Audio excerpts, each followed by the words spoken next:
अक्षय और मुकेश ये 3 बच्चे थे जो अपने परिवार के साथ ऐसे ही शहर की पुलिस लाइन में रहा करते थे और ये तीनों बचपन से साथ में रहते थे। तो इनकी दोस्ती काफी ज्यादा गहरी थी और स्कूल भी साथ में गए और कॉलेज भी साथ में स्टार्ट किया, कोचिंग साथ में, ट्यूशन साथ में। तो इनका साथ में जाना आना, ऊपर से घर पास में, तो खेलते भी साथ में थे। तो इनकी बॉन्डिंग एक अलग टाइप की थी।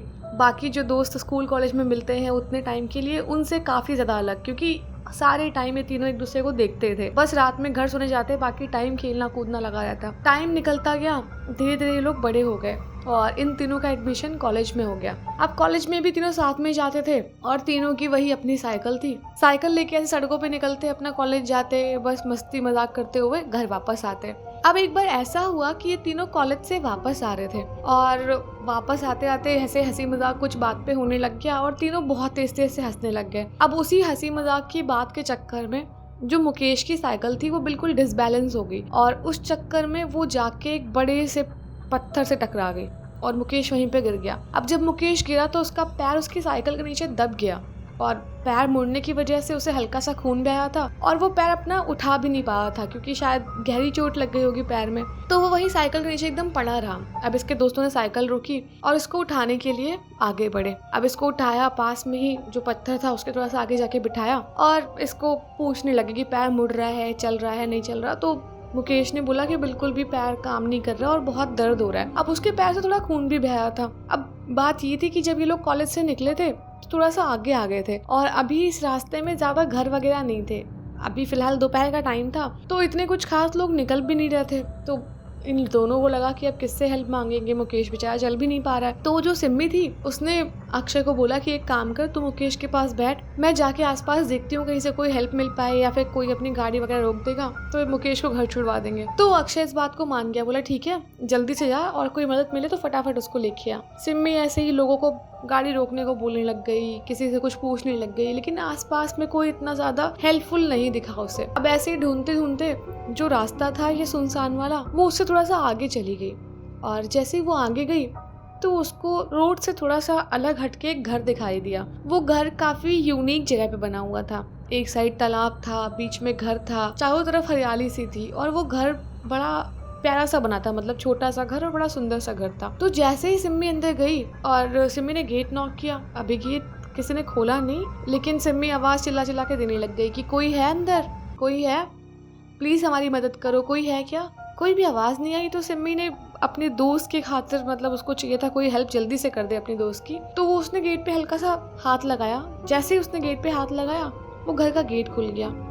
अब जब गेट खुला तो थोड़ा सा ऐसे घर में ऐसे हॉल था, फिर साइड में ऐसे थोड़ा किचन टाइप का दिख रहा था उसको और आगे 2-3 रूम और बने थे जो बाहर ऐसे हॉल से दिख रहे थे। अब जैसे ही सिम्मी अंदर आई तो बोलने लगी कोई है, प्लीज हमारी हेल्प कर दीजिए, मेरा दोस्त बाहर पड़ा हुआ है, प्लीज हमारी हेल्प कीजिए, उसको चोट लग गई है बहुत ज्यादा। अब सिम्मी ये सब बोल रही थी, एकदम से उसकी निगाह पड़ी, ऐसा जैसा लगा कोई किचन में काम करते हुए साइड को गया है। तो सिम्मी को लगा शायद कोई था जो सुन रहा था, बट अभी कोई है नहीं यहाँ पे। तो सिम्मी किचन के साइड आगे बढ़ी। जैसे किचन के साइड जाके देखा उसने, वहाँ पे कोई नहीं, मतलब किचन में कोई ना सामान पक रहा है ना कुछ, मतलब किचन में कोई भी नहीं, ना कोई खाना बना रहा है, ना ही लगा कोई सामान किसी ने उठाया होगा। खैर सिम्मी को यकीन था कि कोई था यहाँ पे अभी और उसने जाते हुए उसकी छाया देखी।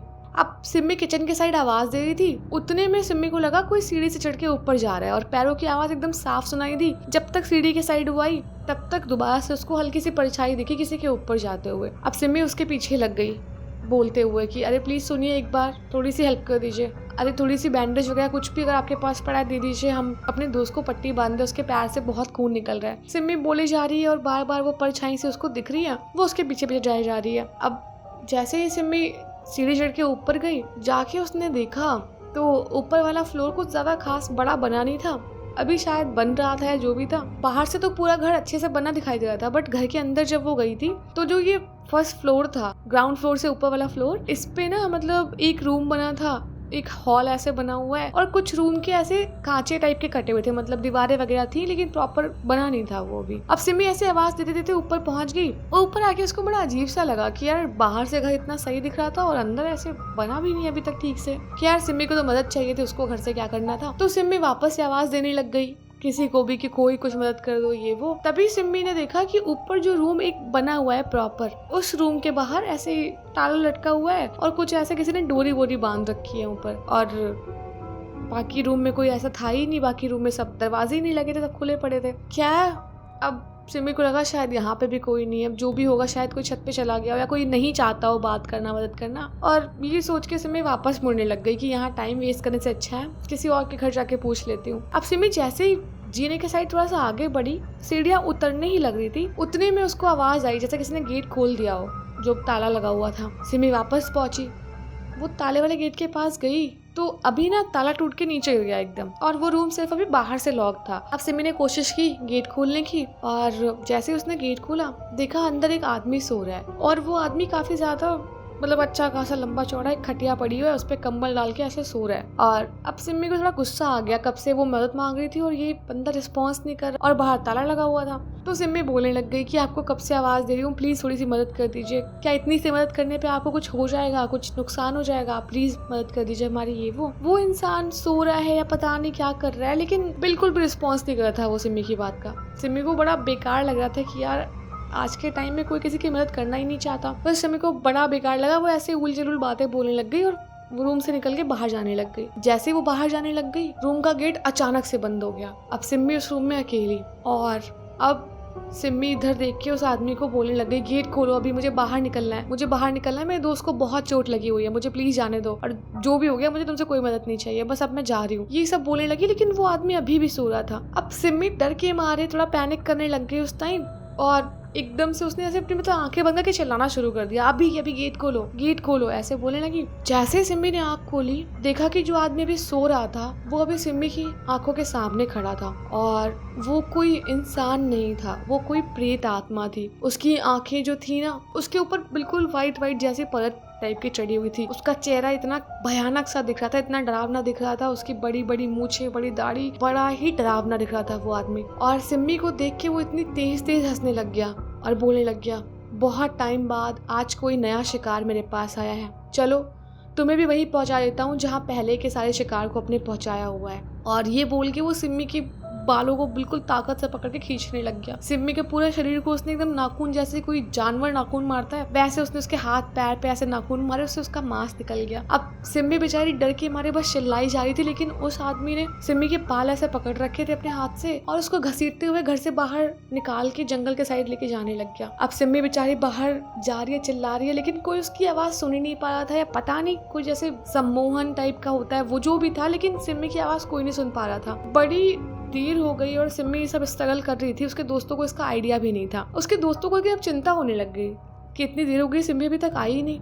अब मुकेश ने बोला कि तू मुझे छोड़, जाके सिमी को ढूंढ के आ और जाके देख कहीं वो प्रॉब्लम में तो नहीं फंस गई है। यही सोच के अक्षय भी वहाँ से उठा और सब जगह सिमी को आवाज लगाने लग गया। कहीं पे भी सिमी का कुछ नामो निशान नहीं और ना ही किसी ने उसको देखा। सब जगह अक्षय पागलों की तरह घूम रहा है, सबसे सिमी के बारे में पूछ रहा है, लेकिन सबने बोला कि नहीं देखा। अब इतने में ना एक सामने से लड़का लकड़ी लेके आ रहा था, शायद अपनी बकरी रखे चलाते हुए। तो फिर उसने अक्षय को आवाज दी और बोला कि आप जिस लड़की को ढूंढ रहे हैं वो उस जंगल में तो नहीं पड़ी है। तो अक्षय ने बोला कि ये क्या बात कर रहे हो, तो मेरी दोस्त है, मदद मांगने के लिए लोगों के पास गई थी, मेरे दोस्त को चोट लगी हुई है। तब वो लड़का बताने लग गया कि यहाँ पे शायद वो उस घर में चली गई होगी जिस घर में वो राक्षस रहता है। तो अक्षय को समझ नहीं आया कि क्या बातें बता रहा है। तब वो लड़का शुरू से बताने लग गया कि यहाँ पे एक घर है और इस घर में बहुत पहले एक लड़का रहता था जो थोड़ा सा मेंटली ठीक नहीं था और उसको पता नहीं मतलब किस टाइप का उसका दिमाग था, लेकिन वो लड़कियों के साथ बहुत मिसबिहेव करता था और टाइम पे लोग उसकी पिटाई करते थे लड़कियों को छेड़ने वेड़ने के चक्कर में। अब उसके माँ बाप को बहुत शर्मिंदगी महसूस हुई इस बात की वजह से, क्योंकि कई बार समझाने के बाद भी वो मानता नहीं था।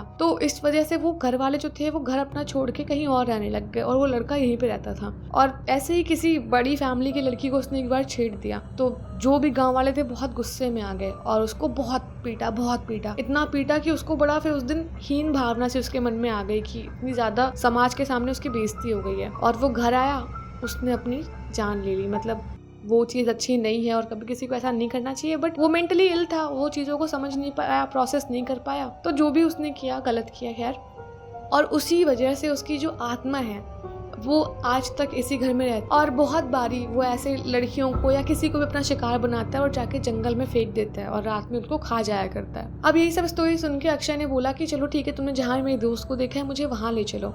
अब जो लकड़हारा था वो अक्षय को लेके उसके दोस्त के पास गया। अब बेचारी उसकी दोस्त सिम्मी पूरी ऐसे खून में लथपथ, बहुत जगह से खून बह रहा है उसके हाथ पैर में, जो जहाँ उसने नोचा वोचा होगा, बाल वाल पूरे पकड़े थे। वो दोस्त को ऐसे देख के उसको बहुत दया आई और सिम्मी बस मदद के लिए चिल्ला रही थी कि अब मुझे यहाँ से बस घर पहुँचा दो कैसे भी करके, और बस जान बच गई पता नहीं कैसे, या शायद जो लकड़हारे ने बोला कि रात में खाएगा, जो भी था अब इसने तो देख ही लिया था, तो उसकी दोस्त बच गई। ये लोग उसको घर ले आए और मुकेश को भी किसी की मदद से घर पहुँचवा दिया। लेकिन हाँ, उस दिन के बाद से इन तीनों को ये सबक मिला कि आज के बाद कभी भी ऐसे रास्तों पे नहीं जाना और किसी की मदद करने के लिए अपने आप को मुसीबत में नहीं डालना है। और इस कहानी से भी हमें यही शिक्षा मिलती है कि मदद हमें, ऑब्वियसली बात है, कोई भी परेशानी में हो तो हम करेंगे उसकी, वो भी अपना कोई दोस्त। लेकिन हाँ, मदद करने के चक्कर में अपनी आंखें और कान बंद नहीं कर लेने चाहिए। मदद हमें ज़रूर करनी चाहिए, लेकिन ये ज़रूर देखना चाहिए कि उस मदद की वजह से हम तो कहीं किसी प्रॉब्लम में नहीं फंस रहे। और इसी के साथ अगर स्टोरी अच्छी लगी हो तो वीडियो को लाइक कर देना और कमेंट कर दिया करो यार कभी कभी, और यार सब्सक्राइब करना तो भूलना ही मत तुम।